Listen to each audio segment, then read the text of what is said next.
change your life أو ستايل. أهم نقطة لنجاح الريجيم مالتك أو مالتك إنه تغيرون من نظام حياتكم وتسوون انضباط جدا قوي بالوقت، لأنه إذا ماكو انضباط قوي بالوقت وجباتك ما راح تجيبها بصورة صحيحة. تمرينك أساسا أنت راح تروح ما ماكل أو ماكل وجبة واحدة، وبنفس الوقت المي اللي راح تشربه ما راح يكفي جسمك اللي هو لازم يحتاجه.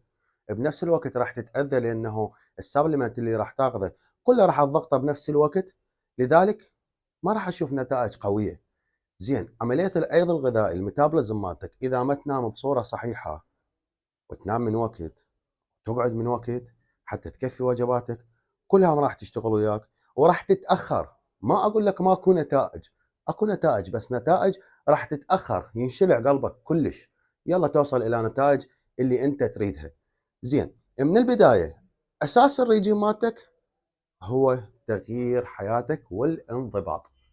جرب هاي النقطة مهمة جدا، ودائما أنا أقول لك صح وياي وأفيدك.